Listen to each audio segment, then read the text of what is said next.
अस्सलाम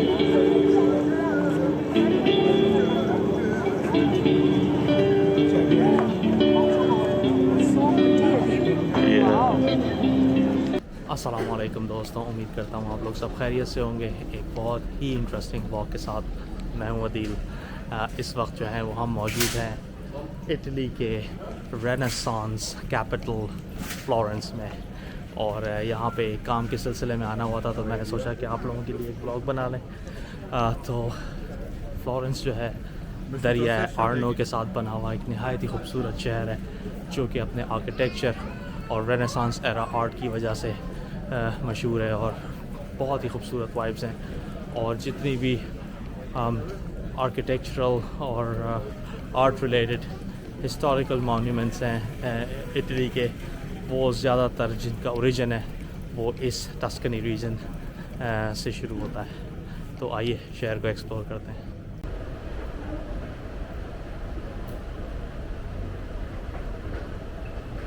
तो फ्लोरेंस में सिटी सेंटर जाने के लिए सबसे जो ईजीएस्ट वे है वो ये ट्रैम विया है, यानी ये पीछे जो है वो एयरपोर्ट है, टर्मिनल है। आप यहाँ से जब बाहर निकलते हैं अराइवल से, तो बस ये ट्रैम स्टेशन आ जाता है, और ये मेरे सामने ट्रैम।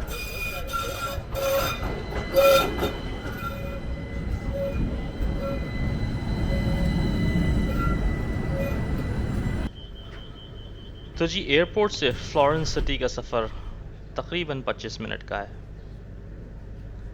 इस जर्नी का टिकट आपको €1.5 में मिल जाता है, और ये तकरीबन 90 मिनट तक वैलिड रहता है। इसका मतलब ये है कि आप 90 मिनट्स तक या 90 मिनट्स तक इसी टिकट में दूसरी बस या ट्रैम ले सकते हैं।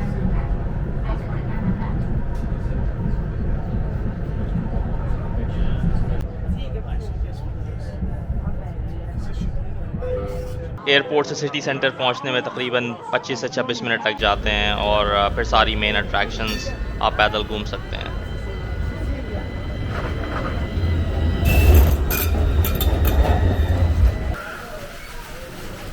तो चलिए फ्लोरेंस की सबसे पहली और मेजर अट्रैक्शन की तरफ, which is the cathedral of Santa Maria del फियोरे।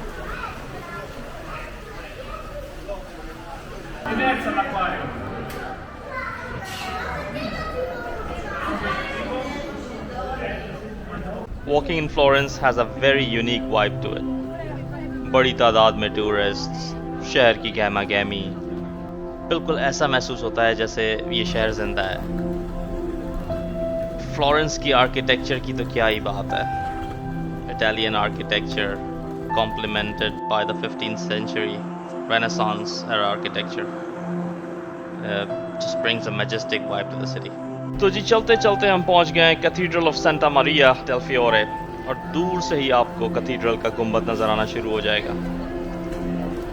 ये कैथीड्रल और ये गुंबद उस ज़माने में यानी 13th और 15th सेंचुरी में तामीर हुए हैं। अब ज़रा सोचिए कितनी डेडिकेशन हुआ करती थी उन वक्तों में, यानी एक इमारत तामीर करते करते कई 100 साल लग जाते थे।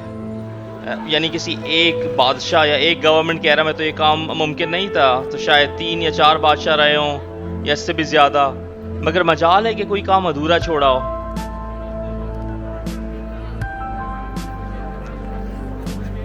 Designed by the Gothic style of architecture in 1296 by Arnolfo di Cambio, जो बाद में 1436 में फिलिपो ब्रूनेलेस्ची ने कंप्लीट किया।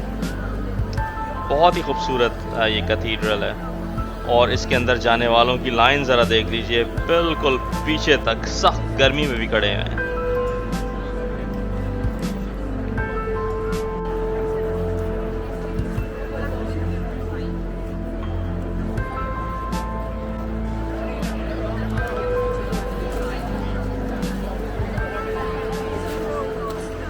खैर इस कैथीड्रल की तारीख़ तो काफ़ी हो गई जी, अब नमाज का टाइम हो गया और जुम्मा भी है। तो चलिए फ्लोरेंस की सबसे बड़ी मस्जिद की तरफ, जिसका नाम है मस्जिद तकवा।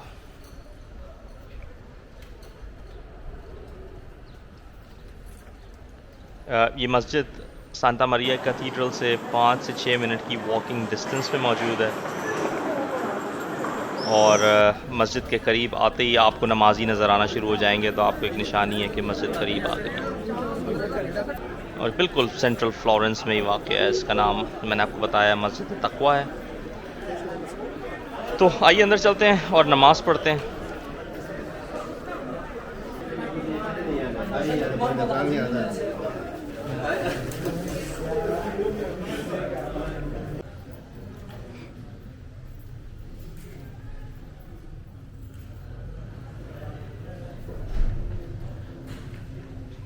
चलें जी, अल्हम्दुलिल्लाह नमाज पढ़ ली। अब मैं आपको इस खूबसूरत शहर की सैर कराता हूँ।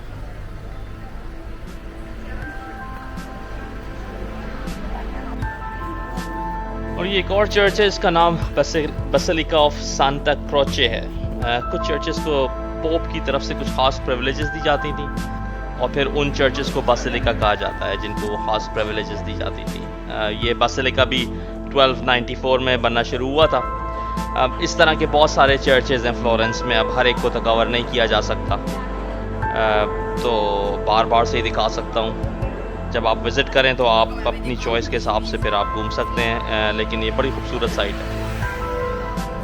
अच्छा दोस्तों, फ्लोरेंस जो है वो, जैसे कि मैंने आपको बताया कि यहाँ का जो आर्ट है और यहाँ का जो आर्किटेक्चर है सारा रेनेसांस टाइम्स का है, यानी 1100 1200 जो है वो 13th सेंचुरी उस दौर का है। और यहाँ पे जो फेमस यहाँ के जैसे कहते हैं ना शख्सियात थी, उनमें गैलीलियो वो है जो यहाँ पे एस्ट्रोनॉमर, फिज़िसिस्ट और मैथमेटिशियन था। उसके साथ साथ जो है आपका डांटे जो यहाँ का फेमस पोएट था, फ़िलासफ़र था, और उसके अलावा ऑफ कोर्स आप जानते ही हैं माइकल एंजेलो। और वो इन सब के जो है ना वो रूट्स यहाँ से ज़रूर मिलते हैं। And this is the beautiful आर्नो river. और वो जो आप ऊपर एक टावर सा देख रहे हैं, वो जो है वो है माइकल एंजेलो स्क्वायर। और वहाँ से जो है ना वो पूरे फ्लोरेंस का बहुत खूबसूरत व्यू आता है। तो वहाँ पे भी आपको लेके चलूँगा इंशाल्लाह शाम में, क्योंकि वहाँ से जो है वो जो सनसेट है कमाल की उसके व्यूज़ आते हैं। तो दोस्तों, ये आर्नो रिवर जो है, जो आप मेरे पीछे देख सकते हैं, ये बिल्कुल फ्लोरेंस के सेंटर में से होता हुआ गुजरता है। और इसके ऊपर बहुत ही कदीम कुछ ब्रिजेस वाक़ हैं, जिनमें से एक है पोंटे वेकियो। और ये जो ब्रिज है इसकी हिस्ट्री इसलिए बहुत इंटरेस्टिंग है क्योंकि सेकेंड वर्ल्ड वॉर में ये वाहिद ब्रिज था फ्लोरेंस में जो तबाह होने से बच गया था। बाकी पूरा सारे ब्रिजेस तबाह हो गए थे, शहर जो है वो काफ़ी हद तक तबाह हो गया था। लेकिन ये एक ब्रिज जो है ये बहुत ही कदीम, जैसे मैंने आपको बताया कि वो मिडीवल टाइम्स का ये ब्रिज है। और यहाँ पे सारे सोनार जो हैं, इनकी सोने के जो कारोबार करते हैं, ज्वेलरी के, उनकी दुकानें, तो वहाँ लेके चलता हूँ। और बहुत ही खूबसूरत ब्रिज है। और अगर आप रिलेट कर सके तो बुरसा का, अगर आपको मेरा व्लॉग याद हो तो बुरसा में भी मैंने आपको इस तरह का एक ब्रिज दिखाया था जो एक दरिया के ऊपर बना हुआ था। तो आइए चलते हैं पोंटे वेकियो।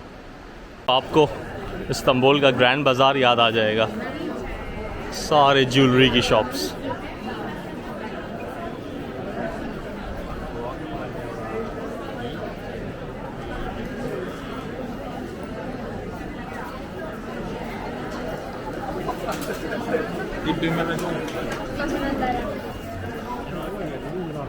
And these are all Italian design jewelry.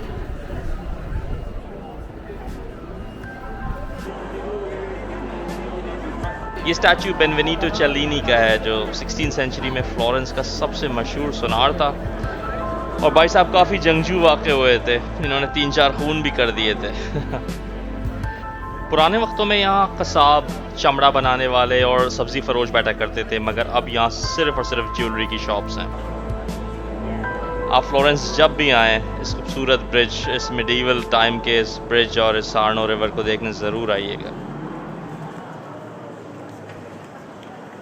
अच्छा, अब मैं आपको लेकर चलता हूँ एक और अमेजिंग साइट पे, जिसे कहते हैं palazzo वेकियो।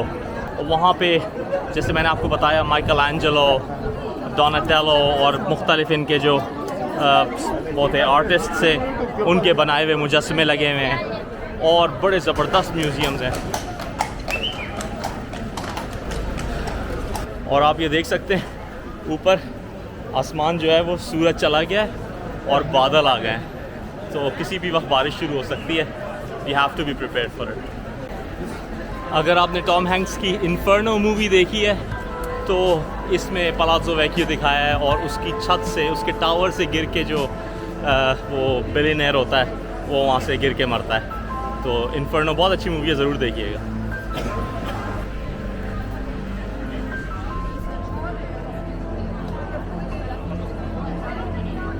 So this is the Palazzo Vecchio, famous downtown square of Florence. अच्छा, एक डिस्क्लेमर देना चाहता हूँ, यहाँ पे जो स्टैचूज़ हैं वो कपड़े नहीं पहने हुए होते, तो अगर थोड़ी सी कुछ इस तरह की फुटेज आ जाए तो काइंडली इग्नोर।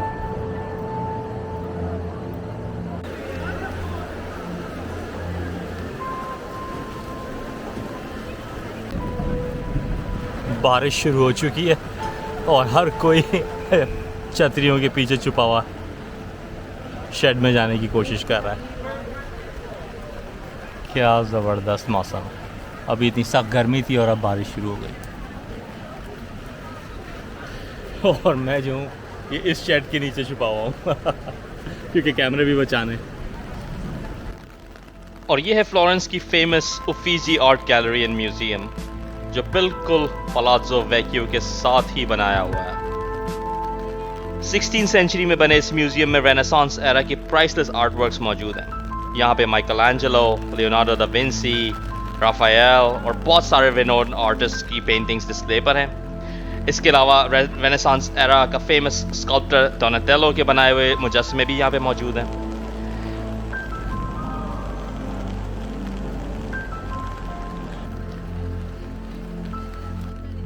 इस गैलरी को हर साल लाखों आर्ट एंथुसियास्ट विजिट करने आते हैं।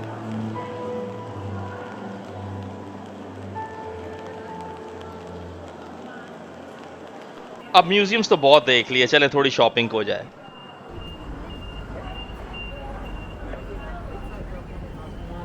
Italy is famous for its leather products और फ्लोरेंस की सेंट्रल मार्केट में आपको हर किस्म के प्रोडक्ट्स मिल जाते हैं, जैसे कि souvenirs, leather jackets, ladies handbags, leather bags, you know, backpacks, wallet, leather belts and whatnot.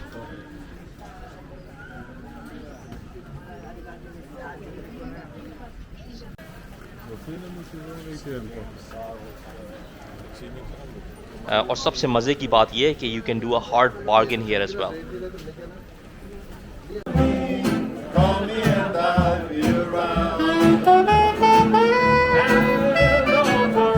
अच्छा, व्लॉग के स्टार्ट में मैंने आपको पियाज़ा डी माइकल एंजेलो यानी माइकल एंजेलो स्क्वायर के बारे में बताया था, जो थोड़ा अपहिल वॉक पे था। Let me take you there.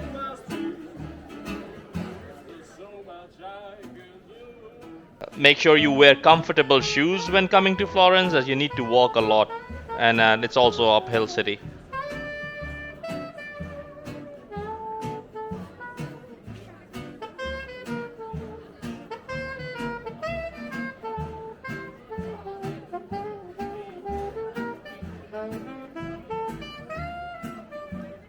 Piazza di Michelangelo is also not walkable with baby carriages, so make sure that you take a taxi if you have a baby carriage.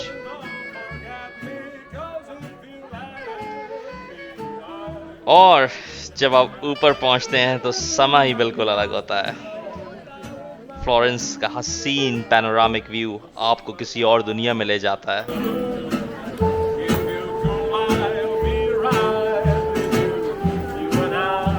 चलें मिलकर इस खूबसूरत मंजर को enjoy करते हैं और इस व्लॉग को यहाँ एंड करते हैं।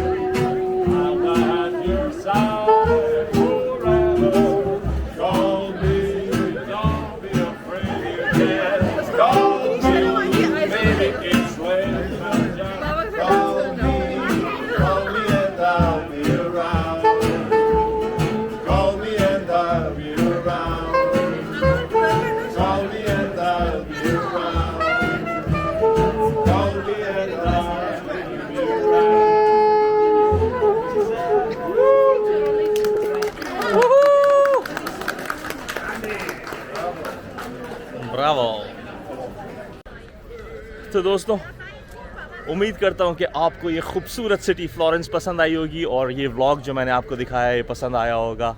कल इंशाल्लाह हम जाएंगे the leaning tower of Pisa.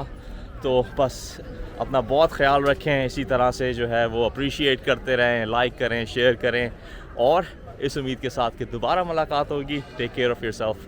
अस्सलाम वालेकुम।